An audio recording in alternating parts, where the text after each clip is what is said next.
Customs commissioner Enamul হকের বাড়ি, flat ও জমি জব্দের আদেশ দিয়েছে আদালত। দুর্নীতি দমন কমিশন দুদকের আদেশের প্রেক্ষিতে ঢাকা মহানগরের জ্যেষ্ঠ বিশেষ জজ মোহাম্মদ আশশামস জগলুল হোসেন বৃহস্পতিবার দুপুরে এ আদেশ দেন। কমিশনার এনামুলের বিরুদ্ধে প্রায় 9 কোটি টাকা অবৈধ সম্পদ অর্জনের অভিযোগে মামলা করেছে দুদক। এখন জন্ম সনদ দিয়ে খোলো বিকাশ স্টুডেন্ট অ্যাকাউন্ট। নিজের বিকাশ নিজে কর। এসব বিষয় নিয়ে আলোচনা করতে রাজধানীর মোহাম্মদপুর থেকে আমাদের সঙ্গে যোগ দিচ্ছেন দুর্নীতি দমন কমিশনের সাবেক মহাপরিচালক মইদুল ইসলাম এবং লালমাটিয়া থেকে আছেন আইন ও সালিশ কেন্দ্রের সাবেক নির্বাহী পরিচালক ও মানবাধিকার কর্মী নূর খান। আপনাদের দুজনকেই স্বাগত জানাচ্ছি। শুরুতেই যেতে চাই মইদুল ইসলামের কাছে।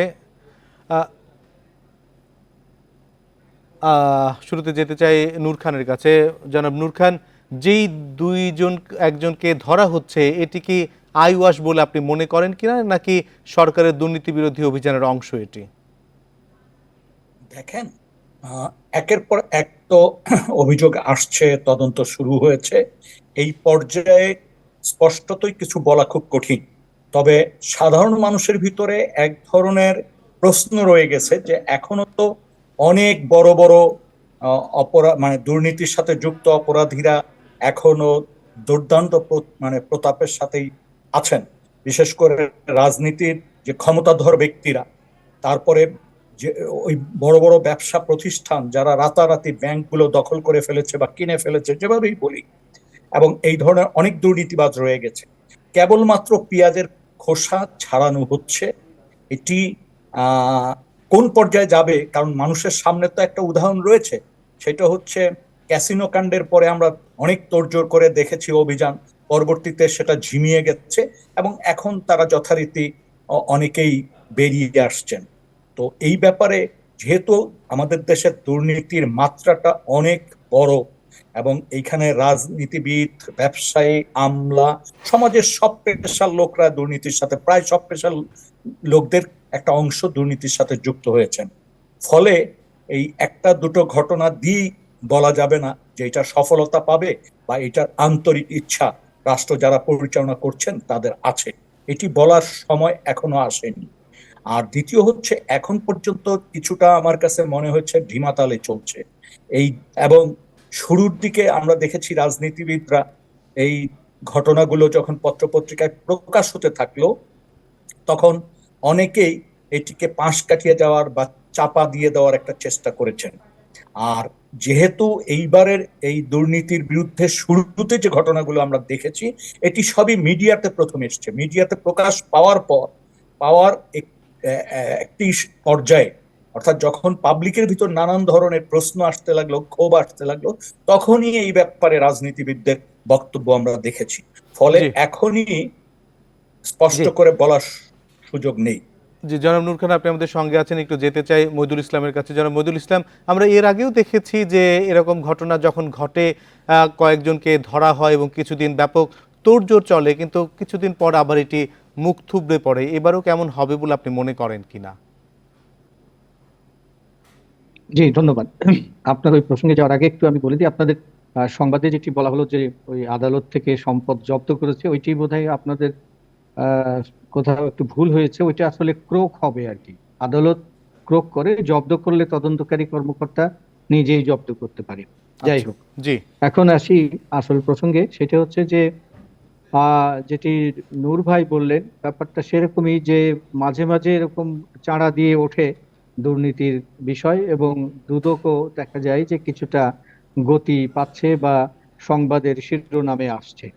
কিন্তু এইটা দিয়ে বলা যাবে না যে আপনার সত্যিকার অর্থে দুর্নীতি দমনে দুদকই সক্রিয় অথবা সরকারি পুরোপুরিভাবে আন্তরিক। কারণ আমরা ইতিপূর্বে খবর দেখলাম যে 1,000 কোটি টাকার উপরে আপনার সুদ মওকুফ হয়ে গেল। যেখানে ব্যাংকগুলো আপনার হয়ে আছে, সেই জায়গায় সুদ মওকুফটা সঠিকভাবে হলো কিনা। তারপরে ভ্যাট ফাঁকির একটা খবর আসলো, সেটারও চাপা পড়ে গেল। সেই বড় জায়গায় হাত না দিয়ে যদি ধরেন এই 10 কোটি 20 কোটির এই এনামুল আর আপনার মতিউরদের পেছনে, মতিউর অবশ্য একটু বড়, এনামুলদের পেছনে যদি ছোটা হয়, তাহলে সেই জায়গায় আন্তরিকতার ব্যাপারটা নিয়ে একটা প্রশ্ন থেকেই যায়। আরো একটা বড় বিষয় আছে, সেটা হচ্ছে যে দুদকের যে গতি। আমরা আপনাদের নিউজের মাধ্যমে জানলাম যে ওই সিলেটের এনামুলের বিরুদ্ধে বোধহয় মামলাটা হয়েছে, কিন্তু মতিউরের বিরুদ্ধে এখনো পর্যন্ত মামলা হয় নাই, তারা অনুসন্ধানে আছে। দুদকের আপনারা স্টেজ জানেন যে এরা অনুসন্ধানী কয় বছর ধরে করবে, তারপরে মামলা করবে, তারপরে মামলার বিচার শুরু হবে। এই যে ধীর গতি, এই গতি থেকে দুদককে বেরিয়ে আসতে হবে। যদি দুদক সত্যিকার অর্থেই এই যে বড় বড় যেগুলোকে ধরছে সেগুলোকে যদি সত্যিকার অর্থেই প্রসিকিউট করতে চায়, তাহলে দ্রুত কাজটা করতে হবে, তদন্ত কাজটা দ্রুত করতে হবে। আপনার বেসিক ব্যাংকের মতো করে ঝুলিয়ে রেখে রেখে যদি তদন্ত করতে থাকে তাহলে হবে না। আবার আরেকটা দিক আছে যে বিচার, আপনার আজও পর্যন্ত এই যে হলমার্ক ডেস্টিনির বিচার এখনো শেষ হয়নি, চলছে। এইটা কবে শেষ হবে আজকের কাহিনী না। এরপরে ধরেন বুড়ো আমলের মামলা পড়ে আছে এখনো, 111-এর আমলের মামলা পড়ে আছে এখনো, জি। ধরেন ট্রায়াল কোর্টে কিছু আছে, হাইকোর্ট বিভাগে কিছু আছে। এইগুলোর শুনানির কোনো ব্যবস্থা যদি করা না হয়, তাহলে দ্রুত বিচার যদি না করতে পারা যায়, তাহলে সত্যিকার অর্থে দুর্নীতি বিরোধী অভিযান যেটি বলছেন সেটি নিঃসন্দেহে, এবং লোক দেখানোর পর্যায়ে থেকে যাচ্ছে। আমরা বলি যে বিচার বাধাগ্রস্ত হলে আসলে দুর্নীতি আরো প্রশ্রয়ী পায়। আপনার কাছে আমরা আরেকবার আসবো, একটু নূর খানের কাছে যেতে চাই আবারও। জানাব নূর খান, এনবিআর কেন অভ্যন্তরীণ শুদ্ধি অভিযান চালাচ্ছে না? তাদের অনেক কর্মকর্তার বিরুদ্ধে অভিযোগ প্রকাশ্যে আসছে এবং অনেকেই ধারণা করেন যে আরো অধিকাংশ কর্মকর্তা যাদের অভিযোগ এখনো প্রকাশ্যে আসেনি তারা এরকম কর্মকাণ্ডে জড়িত। দেখেন, শুধু এনবিআর না, কোনো সংস্থা বা কোনো অফিস, প্রতিষ্ঠান, বিভাগ, কেউই তাদের নিজেদের মতো করে যে ইনভেস্টিগেশন করা, তাদের যে একটা কাজ করার আছে, যে তাদের বিভাগে যখন দুর্নীতি হয়, তাদের অফিসে যখন দুর্নীতি হয়, সেটি দেখভালের প্রাথমিক দায়িত্ব কিন্তু তারা কিন্তু এই বিষয়ে কোন রকম পদক্ষেপ গ্রহণ করছে না।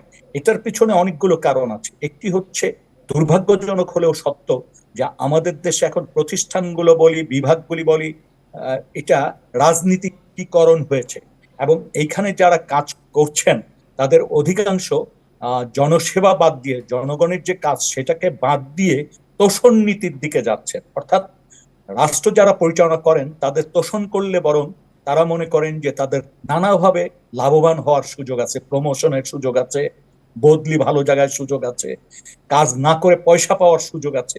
এই সব কারণে, আর সবচেয়ে বড় ব্যাপার হচ্ছে র্যাঙ্ক অ্যান্ড ফাইলের যে সমস্যাটা, বিভিন্ন ধাপে যাদের যে দায়িত্ব তারা সেই দায়িত্ব পালন করছেন না।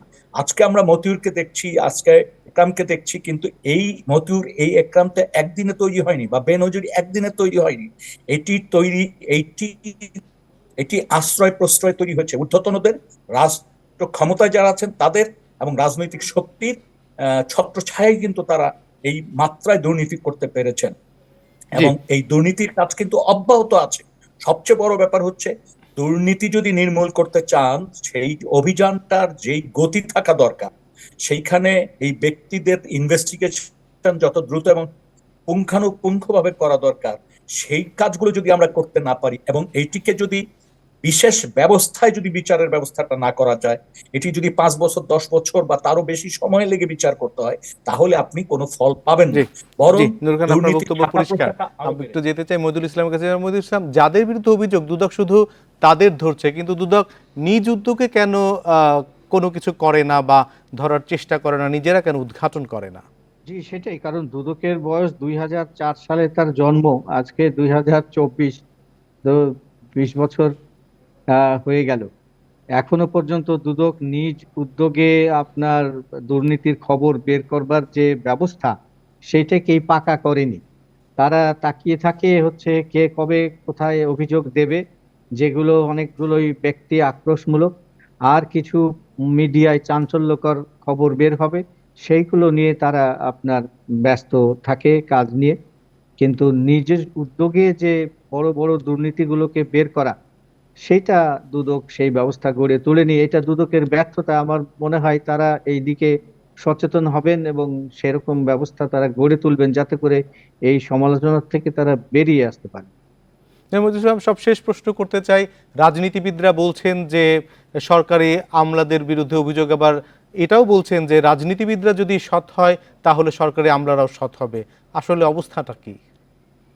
না, অবস্থা তো এখন যেটি আমাদের বাংলাদেশের দুর্নীতির যে অবস্থাটা চলছে, সেটা আমরা সবাই জানি এবং বুঝি যে আপনার ব্যবসায়ী, রাজনীতিবিদ এবং আমলা, তারা মিলিয়ে মিশে একটা সিন্ডিকেট অবস্থা তৈরি করেছে দুর্নীতির, যার ফলে দুর্নীতি এ যখন ধরা পড়ে তখন আরেকজন প্রশ্রয় দেয়, আবার আরেকজন প্রশ্রয় দেয়, এইভাবে আশ্রয় প্রশ্রয়ের মধ্য দিয়ে কিন্তু দুর্নীতি বিস্তার লাভ করছে। রাজনীতিবিদ যারা, তারা আমলাদের সহযোগিতায় দুর্নীতি করছেন, দুর্নীতিবাজ আমলা যারা, তারা রাজনীতিবিদদের সহযোগিতায় করছেন। ব্যবসায়ীরা আপনার এই আমলাদের কাছ থেকে, রাজনীতিবিদদের কাছ থেকে সুবিধা নিচ্ছেন। আবার ব্যবসায়ীরা অনেক সময় রাজনীতির মধ্যে ঢুকে যাচ্ছেন, আবার আমলারা অনেক সময় ব্যবসায়ীর মধ্যে ঢুকে যাচ্ছেন, আবার তারা তলে তলে রাজনীতি করছেন। এইরকম একটা জগা খিচুড়ি অবস্থা করে অর্থাৎ একটা ফেলেছেন। দুর্ভেদ্য যে চক্রের অবস্থায় মধ্যে পড়ে গেছি আমরা। একটা চক্রের মধ্যে পড়ে গেছে। জি, জনাব মতিউল ইসলাম, আপনাকে অনেক ধন্যবাদ। একই সঙ্গে জনাব নূর খান, আপনাকেও ধন্যবাদ জানাচ্ছি।